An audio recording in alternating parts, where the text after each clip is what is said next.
Bienvenidos a este mensaje de la Iglesia Bautista El Alba, creciendo en la palabra y creciendo en el amor. Nuestro texto de esta mañana es Mateo capítulo 9, versículos 1 al 8, y dice así: Entonces, entrando Jesús en la barca, pasó al otro lado y vino a su ciudad. Y sucedió que le trajeron a un paralítico, tendido sobre una cama. Y al ver Jesús la fe de ellos, dijo al paralítico: Ten ánimo, hijo, tus pecados te son perdonados. Entonces algunos de los escribas decían dentro de sí: Este blasfema. Y conociendo Jesús los pensamientos de ellos, dijo: ¿Por qué pensáis mal en vuestros corazones? Porque, ¿qué es más fácil decir: los pecados te son perdonados? O decir: levántate y anda. Pues para que sepáis que el Hijo del Hombre tiene potestad en la tierra para perdonar pecados, dice entonces al paralítico: levántate, toma tu cama y vete a tu casa. Entonces él se levantó y se fue a su casa. Y la gente al verlo se maravilló y glorificó a Dios, que había dado tal potestad a los hombres. El distintivo más importante del cristianismo es que el pecado puede ser perdonado. El corazón del evangelio existe en que el hombre puede ser liberado de pecado y de sus consecuencias. La redención de las almas de los hombres existe en el poder de Jesús, el Hijo de Dios. En Mateo capítulo 28, Jesús nos dice que todo poder le es dado en los cielos y en la tierra. Cuando Él dice que todo poder, se refiere absolutamente a todo. Esto indica la totalidad de la sustancia del poder. Indica la totalidad de los miembros del conjunto denotado del poder. Es decir, que todo poder, todo el poder que existe, le es dado a Jesucristo en los cielos y en la tierra. Jesús tiene poder en el reino natural. Tiene poder de creación. En Juan capítulo 1, versículo 3 dice la Biblia: todas las cosas por Él fueron hechas, y sin Él nada de lo que ha sido hecho fue hecho. Y Colosenses capítulo 1, versículo 16 dice, define su poder de creación con más especificidad.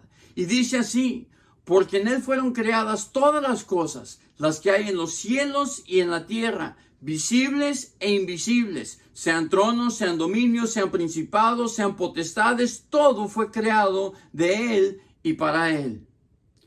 Jesucristo no solamente tiene el poder de la creación, sino que Jesucristo tiene poder para sostener su creación y todo lo que en Él hay. En Hebreos capítulo 1, versículo 3 dice la Biblia: el cual, siendo el resplandor de su gloria y la imagen misma de su sustancia, quien sustenta todas las cosas con la palabra de su poder. El poder de Jesucristo es creador, el poder de Jesucristo es sustentador y el poder de Jesucristo es permanente. Colosenses capítulo 1, versículo 16 dice: y Él es antes de todas las cosas, y en Él todas las cosas permanecen.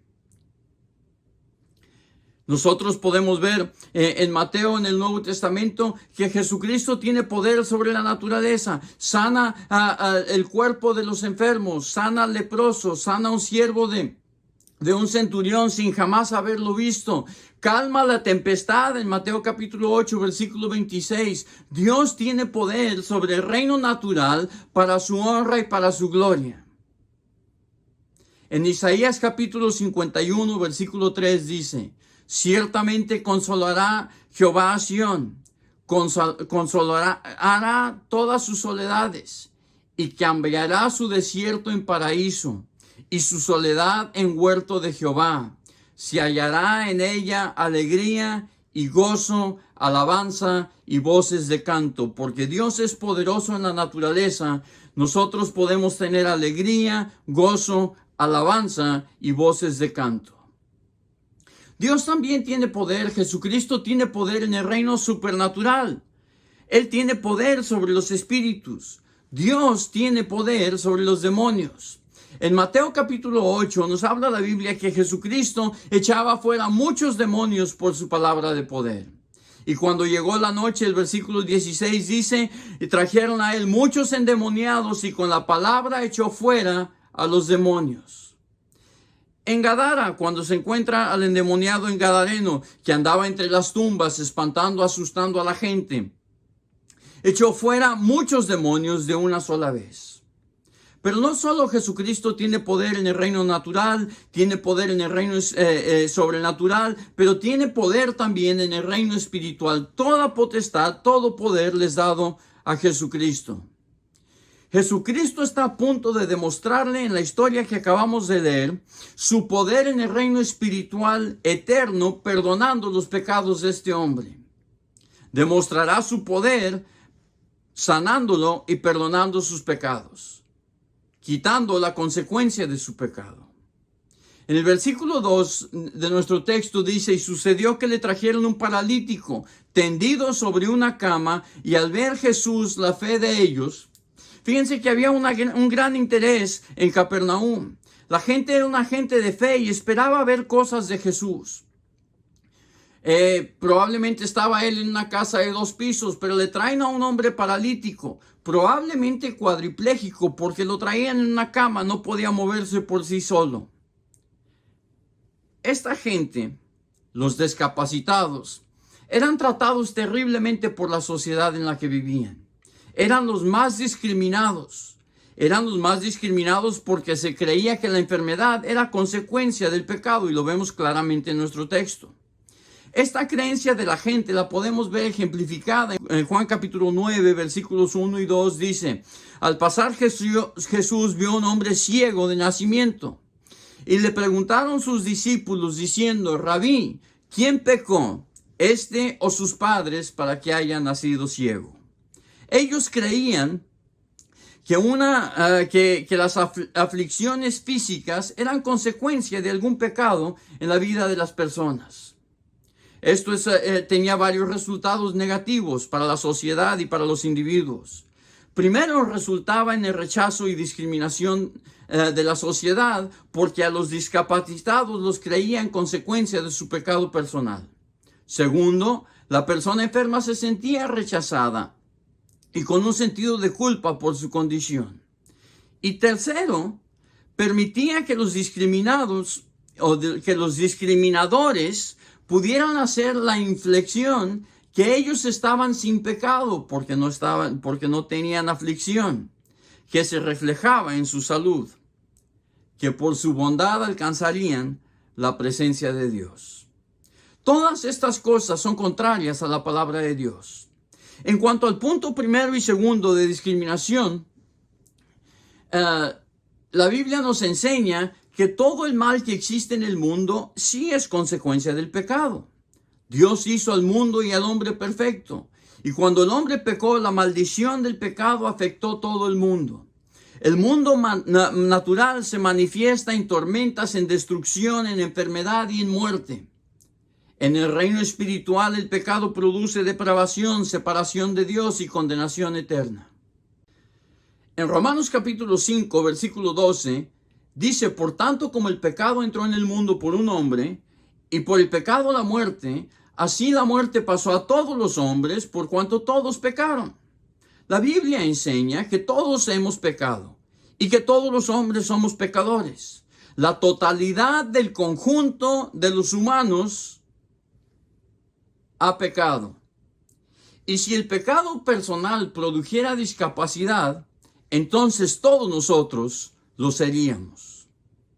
En cuanto al punto tercero de la ausencia del pecado o la santidad de los sanos, la Biblia nos dice en Romanos capítulo 3, versículos 10 al 14, que como está escrito, no hay justo ni aun uno.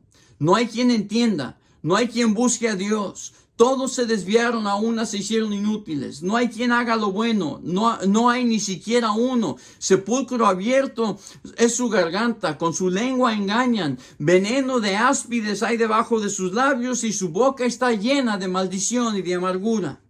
Por lo tanto, podemos ver que la sanidad de nuestro cuerpo o la aflicción en nuestro cuerpo nada tiene que ver con nuestra conducta o nuestra postura delante de Dios. La Biblia dice que todos pecamos. La gente estaba equivocada en su entendimiento de Dios. La gente estaba equivocada en su entendimiento del hombre, y la gente estaba equivocada en su entendimiento del pecado y su resultado. Entonces, si todos pecamos, si el pecado produce muerte y muerte espiritual, ¿qué esperanza tiene el hombre de vida eterna? Les puedo decir con mucho gusto que tenemos mucha esperanza de vida eterna porque Jesús también tiene poder para perdonar pecados. En 1 de Juan capítulo 1 versículo 9 dice, si confesamos nuestros pecados, Él es fiel y justo para perdonar nuestros pecados y limpiarnos de toda maldad. Jesucristo obra en el poder de su fidelidad. Jesucristo obra en el poder de su justicia para perdonar nuestros pecados. En su perdón, Jesucristo tiene poder de dar vida eterna. Juan capítulo 17, versículo 2 dice, como le has dado potestad sobre toda carne para que dé vida eterna a todos los que les diste. Jesucristo tiene poder para salvar eternamente al pecador que intercede por nosotros. En Hebreos capítulo 7, versículo 25 dice, por el cual Él también es poderoso para salvar para siempre a los que por medio de Él se acercan a Dios, puesto que vive perpetuamente para interceder por ellos. Decía Jesús a los que dudaban de Él en nuestro texto, porque ¿qué es más fácil decir? ¿Los pecados te son perdonados? ¿O decir levántate y anda? Pues para que sepáis que el Hijo del Hombre tiene potestad en la tierra para perdonar pecados, dice entonces al paralítico, levántate, toma tu cama y vete a tu casa. Entonces él se levantó y se fue a su casa, y la gente al verlo se maravilló y glorificó a Dios que había dado tal potestad a los hombres. El pecado de mi vida y el pecado de tu vida nos mantienen en opresión espiritual. Destruyen nuestras emociones y destruyen el ánimo de la gente. Pero Jesús tiene poder para perdonarte. Jesús tiene poder para darte vida eterna. Y Jesús tiene poder para librarte. Cree en el Señor Jesucristo y experimenta su poder de salvación en tu vida. Oremos. Padre, gracias por el mensaje de esta mañana. Gracias porque tú tienes poder y podemos vivir confiados en tu poder. Que manifiestas tu poder en justicia, que manifiestas tu poder en misericordia, que manifiestas tu poder perdonando pecados. Gracias por tu amor. Y si hay alguna persona que no conoce a Cristo como su único y suficiente Salvador, en este día Cristo te está llamando. Te está llamando a reconocer que es el Hijo de Dios. Te está llamando a pedir su misericordia en tu vida. Te está llamando a pedir perdón por tus pecados, para Él perdonarte y darte el regalo de la vida eterna. Dios les bendiga.